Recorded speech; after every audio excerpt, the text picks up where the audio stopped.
नमस्कार, मैं हूं रविंद्र जैन और आप देखना शुरू कर चुके हैं सबकी खबर। मध्य प्रदेश में भारतीय जनता पार्टी के मुख्यमंत्री और पूर्व मुख्यमंत्री की जो भाषा है अब कहीं ना कहीं निराशाजनक नज़र आने लगी है। आप देखेंगे कि पिछले 2 दिन पहले मुख्यमंत्री शिवराज सिंह चौहान ने अपनी विधानसभा क्षेत्र बुधनी में जो बात कही थी महिलाओं के बीच, उसे लेकर अब पूरे देश भर में चर्चा हो रही है कि क्या वास्तव में भारतीय जनता पार्टी हाईकमान ने शिवराज सिंह चौहान को अब घर बैठने का संकेत दे दिया है। मुख्यमंत्री शिवराज सिंह चौहान ने जो कहा वो हम आपको सुनवाते हैं। उन्होंने लाडली बहना आयोजन में एक बात कहकर सबको उदास कर दिया कि मैं एक ऐसा भाई हूँ, यदि मैं चला जाऊँगा तब मेरी याद आएगी। यानी कहीं ना कोई संकेत है शिवराज सिंह जी चौहान को कि अब उनकी भी पारी शायद पूरी हो चुकी है। पार्टी हाईकमान ने कोई संकेत दिया है जिसके वजह से शिवराज जी ने इस तरह के शब्दों का उपयोग किया है। जिस तरह शिवराज जी अब जल्दी सारे कामों को पूरा करने की कोशिश कर रहे हैं, उससे भी ये संकेत है कि अब शिवराज जी को शायद विश्राम देने के मन में ये पार्टी हाईकमान लग रहा है। हम सुनवाते हैं, हालांकि ये 2 दिन पुराना वीडियो है, इसका कोई बहुत ज़्यादा महत्व नहीं है, लेकिन फिर भी मैं अपने दर्शकों को सुनवाता हूँ किस तरह शिवराज सिंह जी चौहान ने 2 दिन पहले लाड़कुई जो विधानसभा क्षेत्र बुधनी में गाँव पड़ता है, वहाँ उन्होंने कहा था कि अब ये भाई आपका जब चला जाएगा तब आपको याद आएगा। यानी कि क्या वास्तव में शिवराज सिंह जी चौहान के अब राजनीति से जाने का समय आ गया है? सुनिए इस वीडियो को। ऐसा भैया मिलेगा नहीं, जब मैं चला जाऊंगा तब याद होगा।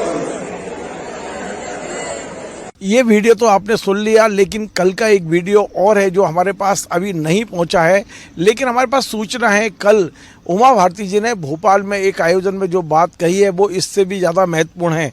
उन्होंने कहा है कि अगले 2 महीने जो चुनाव के महीने हैं, जो अक्टूबर नवंबर में चुनाव होने हैं, दिसंबर में रिजल्ट आएगा इसका, तो ये 2 महीने वो अब मध्य प्रदेश में नहीं रहेंगी। और उन्होंने साफ संकेत दिया है कि मध्य प्रदेश में भारतीय जनता पार्टी की जीत और हार का कोई श्रेय वो लेना नहीं चाहती हैं।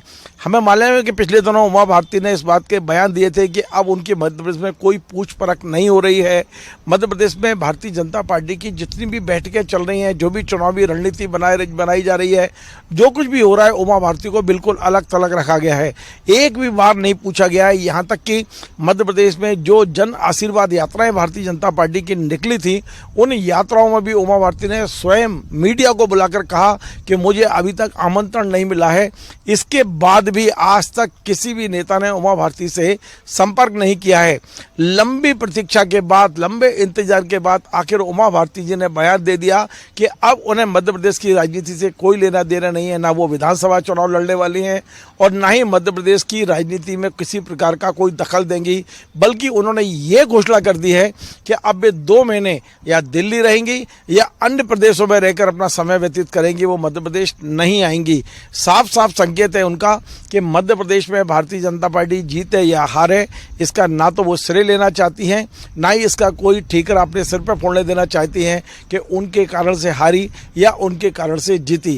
यानी आप अंदाज लगाइए कि मध्य प्रदेश के ओबीसी के ये 2 बड़े चेहरे जो भारतीय जनता पार्टी के हैं, जो एक मुख्यमंत्री रह चुकी हैं उमा जी और एक मुख्यमंत्री हैं, इन दोनों में जो हताशा दिख रही है, जो निराशा दिख रही है, वो भारतीय जनता पार्टी के परिणामों पर क्या असर डालेगी ये देखना होगा। आप अंदाज लगाइए, मध्य प्रदेश में 18 साल मुख्यमंत्री रहने के बाद आज स्थिति ये है कि शिवराज सिंह जी चौहान की कोई भी राजनीतिक दृष्टि से चल नहीं रही है, टिकटों के निर्णय में भी नहीं चल रही है। शिवराज सिंह जी ने कई लोगों को आश्वासन दिए थे कि आप भारतीय जनता पार्टी में आ जाइए या भारतीय जनता पार्टी की मदद कर दीजिए, मैं चुनाव के समय ये मदद कर दूंगा, वो करूंगा। लेकिन सच्चाई ये है कि अभी जो 2 सूचियाँ भारतीय जनता पार्टी की बड़ी आई 39 की, उन सूचियों को देख के लगता है कि शिवराज सिंह जी चौहान से ना तो कोई पूछा गया है, ना ही उनसे कोई राय ली गई है और ना ही उनके सुझाए हुए कोई नाम इन सूचियों में है। तो मध्य प्रदेश में 2 बड़े नेताओं ने अपने आप को स्वयं किनारे कर लिया है। अब पूरी तरह से ऐसा लग रहा है कि ये पार्टी हाईकमान दिल्ली से इसको संचालित करेगा। हमने देखा कि 2 केंद्रीय मंत्री भूपेंद्र यादव जी और अश्विनी वैष्णव जी पहले से ही भोपाल आकर बैठ गए हैं। लगातार सारे सूत्र उन्होंने अपनी मुट्ठी में ले लिए हैं। संगठन की भी उतनी नहीं चल रही है। बेशक वीटी शर्मा साहब कहें कि पूरा उनका है, लेकिन सच्चाई ये है कि अब सारे सूत्र दिल्ली के हाथ में हैं। मध्य प्रदेश में मुख्यमंत्री, पूर्व मुख्यमंत्री जो ओबीसी के बड़े नेता हैं, दोनों हताश और निराश दिखाई दे रहे हैं। इनका चुनाव पर क्या असर पड़ेगा अभी हमें इंतजार करना होगा। पर आज उमा जी का ये बयान निश्चित तौर पर मध्य प्रदेश की राजनीति के लिए एक बहुत बड़ा संकेत है। मैं आपसे बार बार निवेदन कर रहा हूं, आप हमारे इस चैनल को यदि सहयोग करना चाहते हैं, हमें आपकी धन दौलत नहीं चाहिए, हमें आपका पैसा नहीं चाहिए, हमें आपकी केवल दुआएं चाहिए। आप हमारे इस चैनल को सब्सक्राइब करें। यदि आप इस प्रोग्राम को यूट्यूब पर देख रहे हैं तो आप इसे तत्काल सब्सक्राइब कर लें, और यदि फेसबुक पर देख रहे हैं तो इसे फॉलो करें। इससे हमारा मनोबल बढ़ेगा, हमारी संख्या बढ़ेगी, और आगे भी हम इसी तरह के बिल्कुल निष्पक्ष समाचार आपको देने की कोशिश करेंगे। आपका बहुत बहुत धन्यवाद।